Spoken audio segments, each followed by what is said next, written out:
Hello, I'm Secretary of State Kris Warner, and I serve as the Chief Business Officer for the state of West Virginia. Part of my responsibility is to make sure that West Virginia is positioned to help create a strong pro-business environment to help grow our state's economy.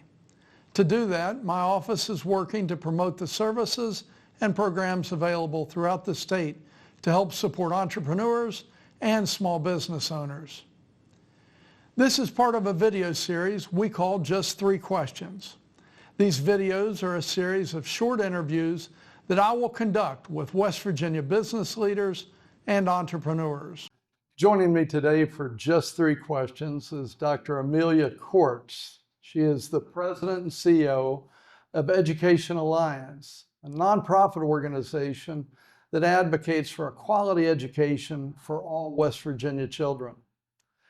Dr. Courts and I just visited the Mount Storm Power Station, an incredible electric energy plant owned by Dominion Resources that supplies over 1 million homes up and down the East Coast with power every day. Dr. Courts, thank you for joining me. Thank you for having me. The Education Alliance was created in 1983 by business executives who saw the importance of supporting public schools while allowing the business community to have a voice in education. So, Dr. Courts, I want to ask you to tell me a little bit more about that partnership between Education Alliance and the business community in West Virginia. Absolutely. Well, first of all, it was great to see you in Mount Storm. As you mentioned, the facility is amazing, and it's so exciting to see the energy growth and opportunity for our young people and for all West Virginians. So the Education Alliance, as you mentioned, is a statewide nonprofit organization, and one of our key legacy points is that we actually founded Partnerships in Education over 40 years ago that connected every school in the state with at least one business partner. So that's part of our history. And as you know, our board is made up of business leaders. And I know that you met Mary Elizabeth Eckerson there with Dominion Energy. We have folks on our board from all industries, manufacturing, healthcare, energy, the legal profession, and we also have members that are representing the entire state, and they do bring that business voice and that perspective to Partnerships in Education. I hadn't realized that you had started this over 40 years ago. When I was in business in Morgantown, we had the opportunity to partner in education with an elementary school, and I got to tell you, that was quite rewarding. Really was. It is rewarding. It's rewarding for the schools because we believe every great school needs great partners, and it's rewarding for the businesses such as yourself to give back to the community and really see the young people in their sphere of influence grow and be the future of our state. Yeah. So we know that Education Alliance is a champion for children, but can you tell me how your organization empowers those students, whether it be with support or mentorship or educational opportunities? Sure. We like to talk about the 3 R's. So the first R that we talk about is relationships. We believe that the business community should be doing more than just writing a check, that a true partnership is a relationship, and just like any relationship, it should be a win-win, a win for the business and also a win for the school. So we actually cultivate those relationships. You saw part of that in our work in Mount Storm with Dominion. We reach out to businesses that say, you know, we'd like to do something more with our schools. We don't really know what that looks like or how to go about it. And on the other side, we also try to cultivate relationships on the school side. Sometimes, you know, schools are very busy places. Teachers are working hard. But we know behind every great school is a great partner. And so as we travel the state, we see that really some of the most exemplary schools have a few things in common. First of all, they have strong principals and leaders. Mm-hmm. Secondly, they have great teachers. But thirdly, they have partners outside of the school, whether it's parents or the business or community leaders that are really aligned with them and moving in the same direction. So the first R that we work on is building out those relationships. And if anyone would be interested either from the school side or the business side, they're welcome to reach out to us, and we're happy to help. So that's one way. The second thing that we do is what we call recognition. So we think that if you're doing if you have a great partnership, then we like to give a shout out to those excellent partners. And so this past year, we actually started something called the School Business Partnership of the Year. And through that, we had over 100 businesses and schools nominate their partnership on our website. And in partnership with Hope Gas, we were able to choose 8 regional winners.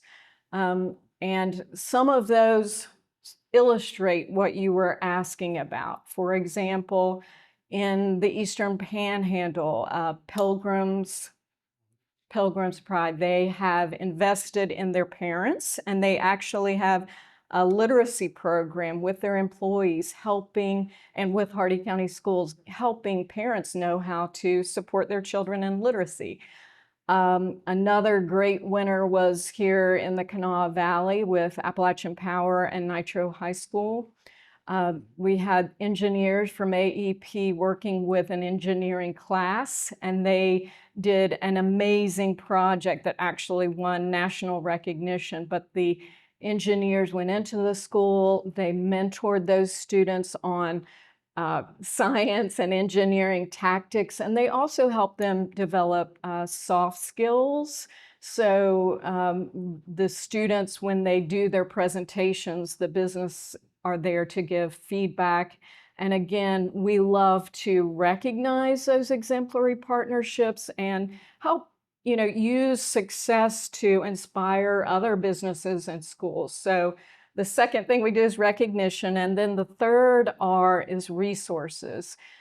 We do have team members across West Virginia. We have folks in the Eastern Panhandle, Wheeling, Morgantown, Parkersburg, Lewisburg, and of course here in the Kanawha Valley. And so we have human resources, people that can go to schools and visit and really sit down and cultivate those relationships.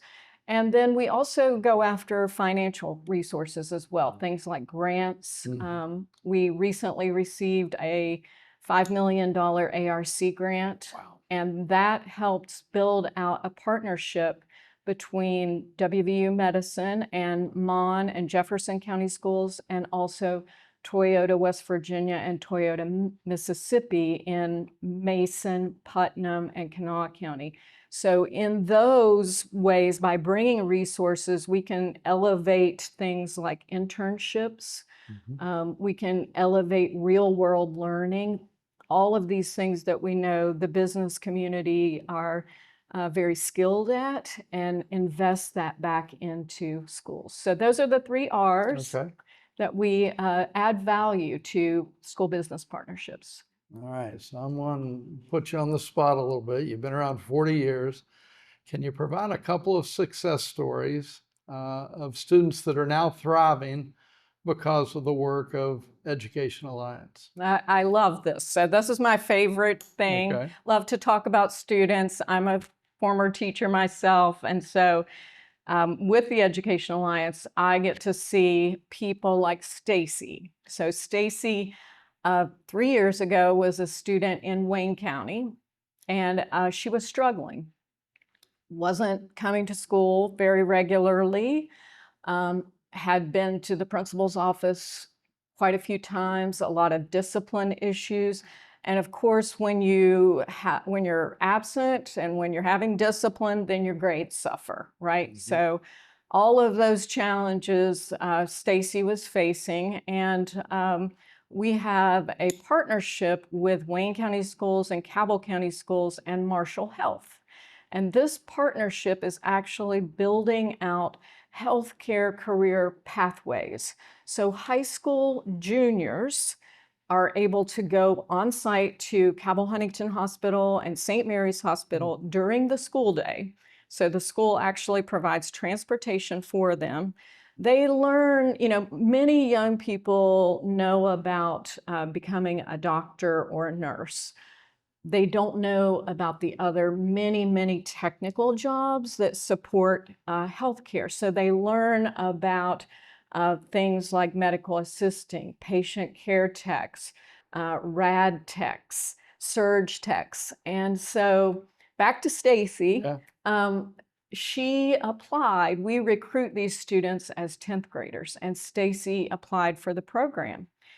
And it is an application process. So her counselor and the interview team from Marshall Health asked her point blank, you've had some challenges this past year. Why do you think you're going to succeed? Do you have what it takes to succeed? And she was able to convince them that she really wanted this program, and she would do what she needed to do to come to school every day, to show up for the internship. So that was 3 years ago. She applied and was accepted. And the part that I love to share is her counselor recently said that Stacy has done a 180. In her first year of school, she didn't miss one day being a part of the program.